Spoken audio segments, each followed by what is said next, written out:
Okay.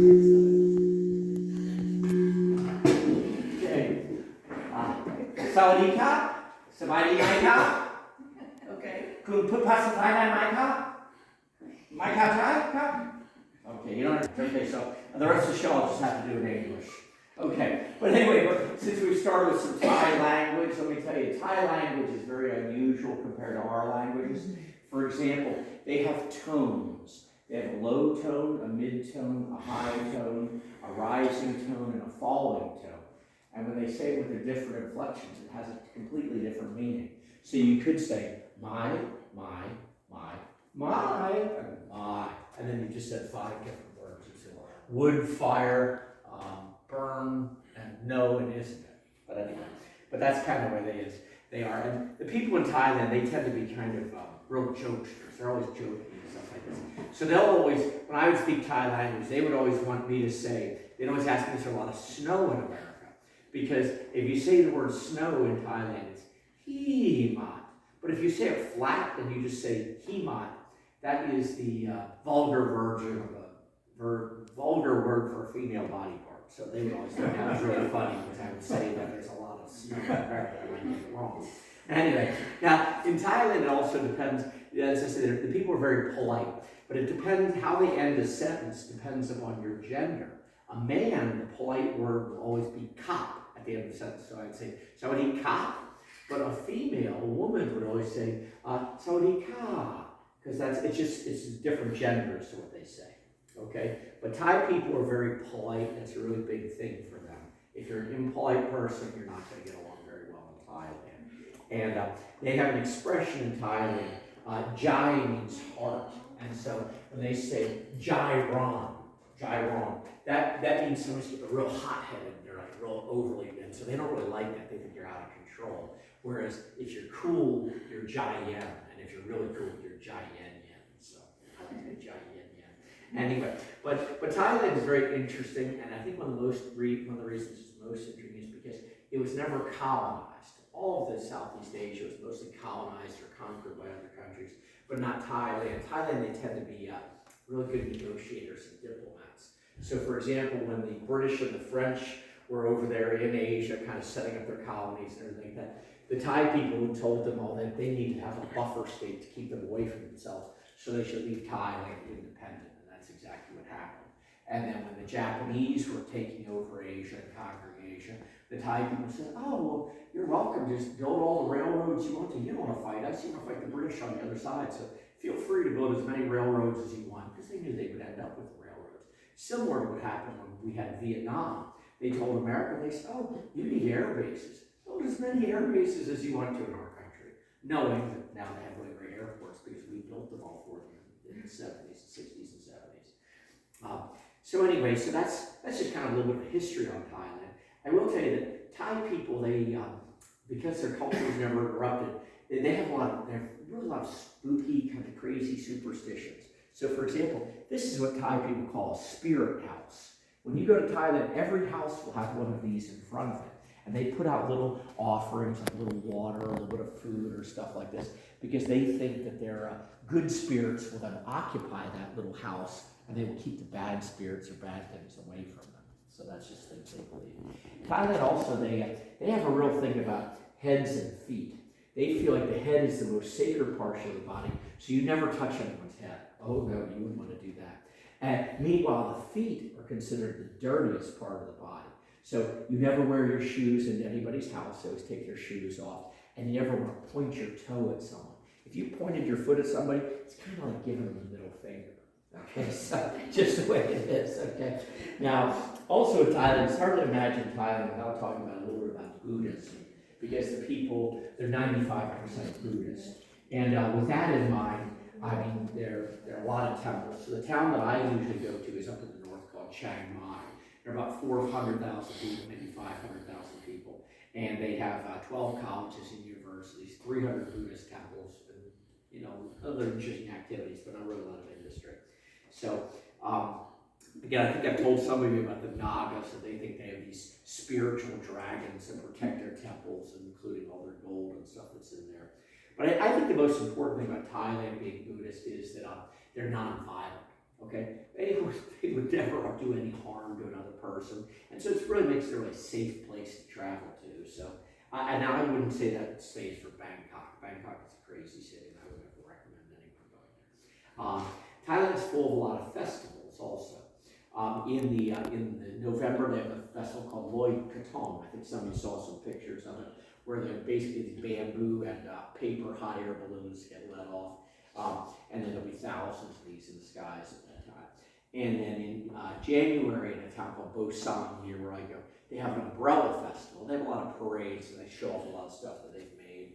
And you also saw pictures of the flower festival that's in Chiang Mai, and that's in early February. And then they have an unusual holiday called Songkran Festival, and that's Thai New Year.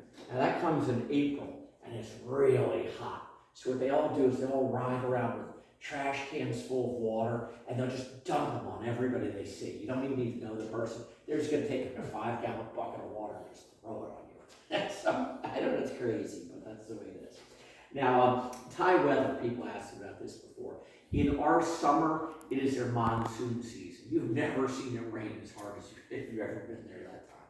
But I prefer to go in December, January, and February, because that's the cool and dry season in Thailand. So every day is sunny and 75 degrees, so it's an excellent time to go there. Now, people also wonder about different activities and things that you can do in Thailand. As you've seen with some of these pictures, a lot of people ride a lot of elephants. So there used to be more elephant shows until the PETA kind of people came in, and now they've kind of toned those down. But, you know, the elephants are always pretty happy, in my opinion. They play soccer, they play basketball, they play musical instruments. I don't know, they did all kinds of races. They would just do all kinds of things.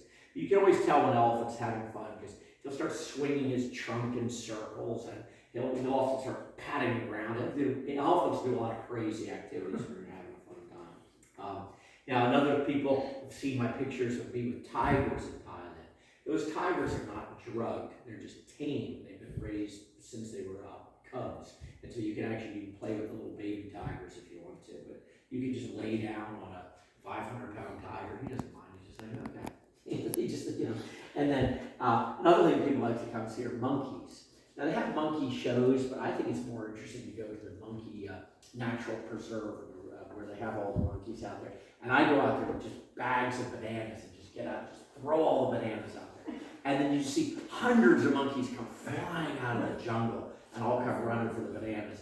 The first time I didn't realize what was going to happen, and I got out there with a bunch of bananas in my hands. That was a big mistake. I had like 12 monkeys on me. They were on my shoulders. They were hanging on me. They were it was really kind of scary, really, but that's the way it is. So, there are other activities out there to do. Like I have to go to a lot of waterfalls. Thailand is known for having a lot of great waterfalls. There are also hot springs and caves, and so that's pretty interesting to do.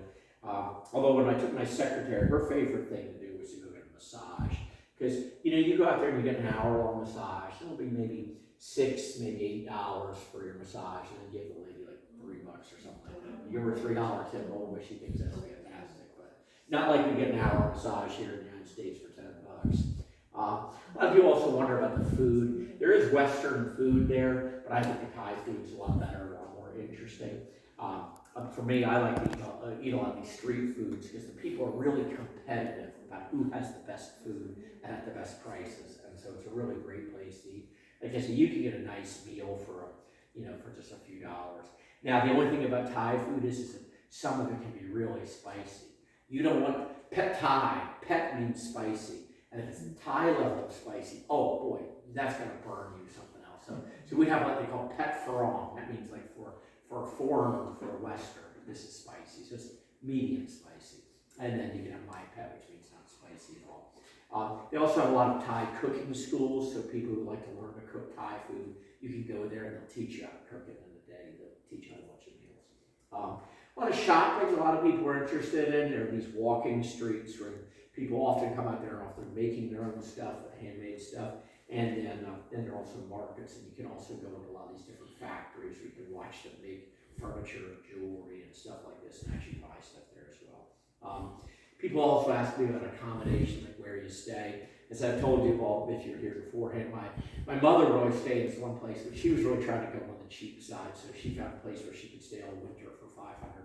But I prefer to spend about $25 a night because, you know, I want a multi-room apartment and I want a laundry and a kitchen and an infinity pool and a great gym and stuff like that. But that's only $25 a night. And I guess lastly, I think for people coming to visit, you just by entering Thailand, you get a 30-day visa. But if you want to stay for like 3 months or something like that, you should actually apply for a visa in advance. But anyway, that's basically kind of an overview of Thailand, and maybe you all found that interesting. Okay? Yeah. Go ahead, you got a question? Yes. Who painted those paintings in front of your table? Oh, well, these were done by an elephant. Yeah, I actually have some more elephant paintings here too. But yeah, and what we would do is when my son Richie, when he was, I guess he was like a year and a half, 2 years old or something like that, we would go and they were doing this thing where they'd bring the elephants into town. And 2 elephants would come into town for a week, and then they'd rotate them every other week. And so the elephants would sit there and paint paintings every afternoon. And so my son Richie, he would always do this thing where he would kind of play hide the banana or the coconut or the banana or the sugar cane. And the elephants wanted to get it, and he was going to try to hide it from them. And so that's what he was doing.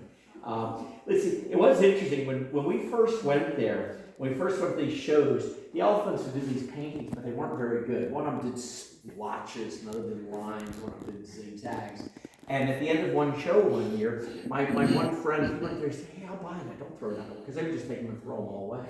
And then when he bought one, he bought it and went, oh, and he gave him $5 for it. Next year we came back and they had an artist teaching all the elephants how to paint jungle scenes and butterflies and other elephants. And so it really was an industry that developed really quickly. Thai people, if they see that they can make some money doing something, they're going to do it. You know? So anyway, did that answer your question? One question: why these dragons are like that? Oh, I just think that they're more fun standing on their hands. Oh, okay. They can stand on their feet. Yeah, because I remember seeing some. They're adjustable.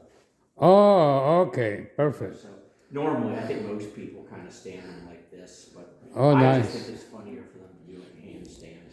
Yeah, I thought that what happened is that I see some videos of little pets peeing, with walking around and peeing around like Okay. this. So I thought that was a costume. Okay. No, it's just, I had it more. It takes a minute for me to set them up, but they do that. And then, yeah, they'll take things like, for their buffalo and stuff like this, and they'll take the horns and carve from it, so, But anyway, so that was kind of it, so, So for tourists, how much will cost 10 days in Thailand? Oh, well, your most expensive thing for Thailand is the airplane ticket. If you shop carefully on your airplane ticket, you get one for $900. But that's going to be the most expensive part of it. I would say, $50 a day is going to cover your accommodation, your food, and your activities. Excellent.